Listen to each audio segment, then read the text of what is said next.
Hello, welcome back to Lenz's Comic Corner Classics / Non-Classics. This is episode number 285 and Doubleshot number 216. First up, Superman Batman Volume 3 by Mark Godley and Eric von Sciver. But Eric von Sciver is not the only artist on here. There are several artists on here. Well, the writers overall in here, you got Mark Guggenheim and Joe Kelly. The artist besides Ethan Van Sciver is Pat Lee, the guy behind the Transformers Dreamwave series. Matthew Clark, Ron Randall, Joe Benzie, Kevin Maguire, Ed McGuinness, Ryan Outley, Sean Murphy, and Carlo Barry. I think that's how you pronounce the person's name. Yeah. Now, this book contains 10 issues of the Superman Batman ongoing series, plus the first annual. It collects issues 27 to 36. Now, the book starts off with the first annual, which is kind of an early appearance. It's, from what I've read about it, even when I read it again, it's a edited, sort of a modern retelling of an old World's Finest story. Basically, yeah, and one of the oddest things about this story is that you get the first and only known DC appearance. Now this, apparently, is supposed to be DC's version of Deadpool. Yeah. Deadpool shows up in the annual. It's a nice little annual. Yeah. Plus you also got the crime set. You also got Ultraman and Owlman show up in the issue, which is nice. Which apparently everything was going by Mr. Mystipic. The next issue is just an issue featuring Power Girl and Huntress of Earth 2. I can tell that by simply looking at this costume. Yeah, that's Huntress of Earth 2. Yep. Though Power Girl at this point was still of Earth 2. Yeah, because she's an ultimate version of Supergirl. Plus we got Grundy. Plus you have Sullivan Grundy shows up in the issue. Yeah, that's great. And that's pretty much, yeah, it's just a little standalone issue. Next comes a really weird issue, weird story arc, which takes up a good chunk of this, called Enemies Among Us, which features a lot of characters guest starring this 6-part storyline. You have Martian Manhunter, let's see, he's not the only one. Even some I may have not heard of. We also have Titano on his 2-page spread. Yeah, he appears in here. Let's see. We also have, looks like, I think this is supposed to be the Parasite. Yeah. Maybe the original one when he was green. People think it was purple, but yeah, he originally was green. Let's see here. We also got Dr. Phosphorus.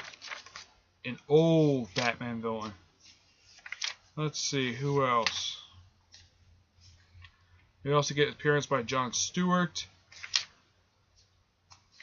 Let's see, who else? What looks like the Caveman from Krypton. I have never heard of this guy before.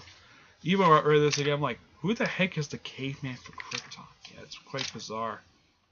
We also get this alien. I have no idea who this guy is. It's not Kilowog. Kilowog does show up in this issue, but good God, I don't know who the heck this guy is.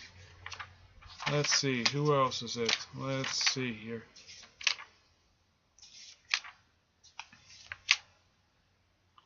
Oh yeah, Starfire shows up in here as well.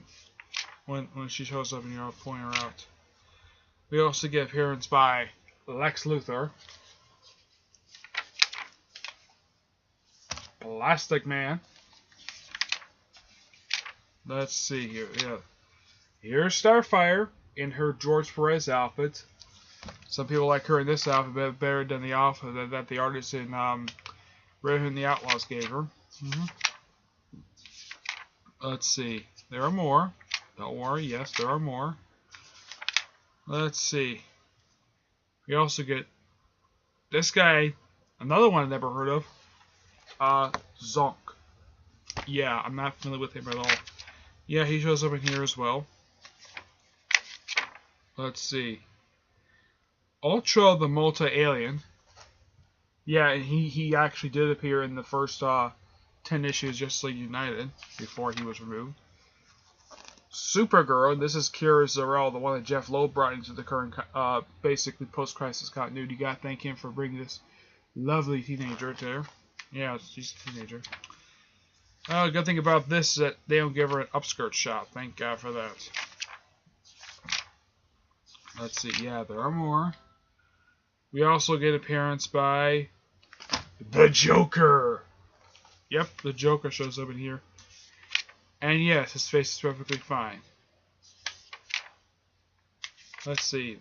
Well, Lois shows up in here as well. Let's see. We also get appearance by, looks like, one of the Starmen. People who know the name Starman. Hawk Girl. Lobo. Yeah, he shows up for a quick fight with Superman. Is it just me, or is it writers love putting Superman against Lobo? And Lobo gets his butt kicked. Here's a page. Look like we see Argent, Red Star, Miss Martian. Looks like, I don't know, it could be Brick. Or it could be Red Devil. Donna Troy, Crypto, Blue Beetle. This is the Jaime Reyes Blue Beetle. And I don't know who else on this gorgeous spread. Yeah. 2-page spread, excuse me. Let's see, we also get Dr. Fate, a couple of the Metalmen. Let's see, who else we getting here in this wonderful 6-parter? Let's see here. Yeah, even Despero. Yep, and Martian Manhunter does show up in this issue.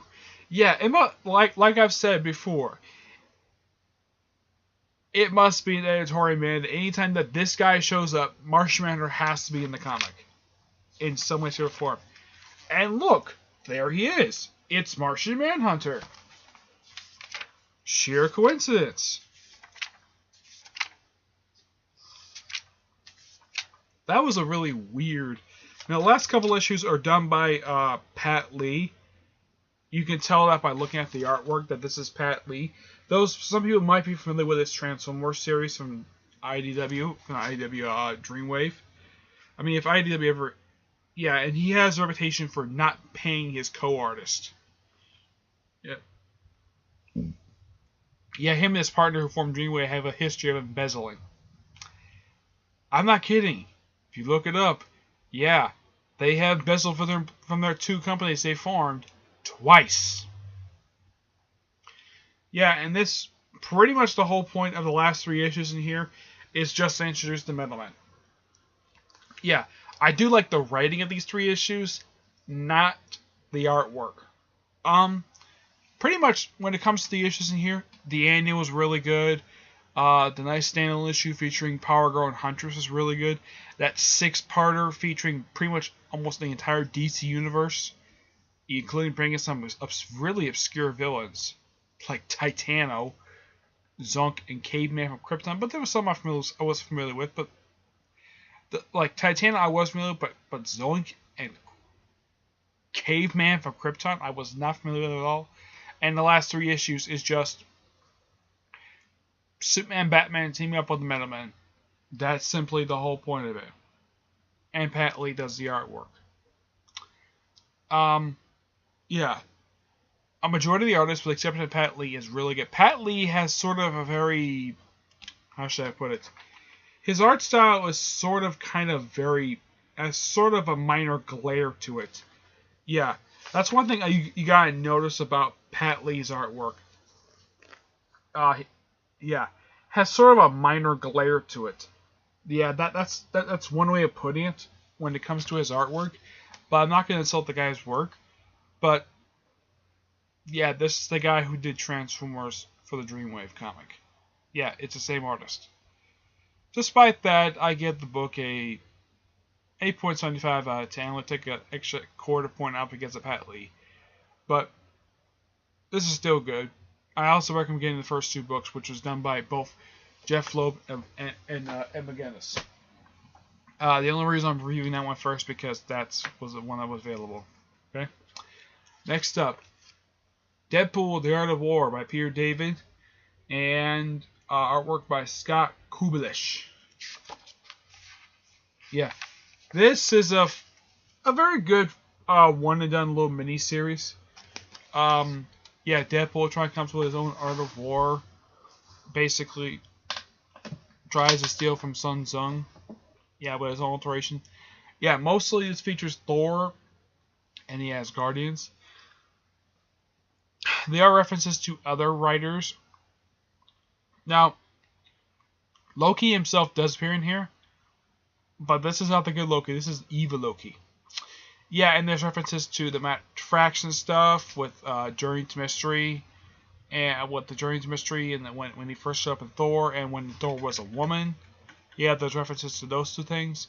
Plus, of course, classic Loki. Yeah, and Thor in here, he's in his current, at this point, his current attire. Well, actually, it's attire he had about 2 years prior to this, at least a few years prior to the story coming out. Because when people see him in this story, he wears... Just a second. He wears... Let's see. Oh yeah, he is wearing his current attire, just minus the sleeves. Now there is a good panel I'm going to show of him. I don't want to show of that one because that one's supposed to be kind of bloody. Here he is. Yeah, he's wearing his current attire, which is him. It's the same outfit he wore in his 2010, just that they made him sleeveless. Yeah, that's what they did. Alright, that's in my eye. Yeah, this is just a quick little one-and-done mini-series. It doesn't really affect the Marvel Universe as a whole. It's just a little fun little mini-series that Peter David did for Deadpool. I'm actually a little bit surprised he did this mini-series because normally when it comes to Deadpool mini-series, normally Colin Bunn does them. Well, the main book lately is done by Gary Duggan, and he's been doing the book since 2012. So I do praise him for staying on the book for that long. I'm just checking something on Skype. Yeah, fun little mini-series to read. It's only 4 issues. Yeah, this book is just a breeze to get through. But it's still a fun mini-series. Peter David does not have much... He doesn't overuse the dialogue, so that's the reason why. Also, this book is very quick to read. But it's not bad. It's actually pretty good. Yeah, it's fun too, but... yeah. If you're a fan of Deadpool, I do recommend this. And if you're a fan of Thor, you might want to take a look at this. Or if you're a fan of Peter David's work, and you want to try out some more Peter David stuff, this is something for you. And it's pretty cheap too. If you can find it, the regular price for this thing is $13. Which is kind of surprising because normally Marvel charges about $15-$20 per trade. This one is really dirt cheap. So you can find this pretty simply. And this book is only like a year old, so it shouldn't be that hard to find this book.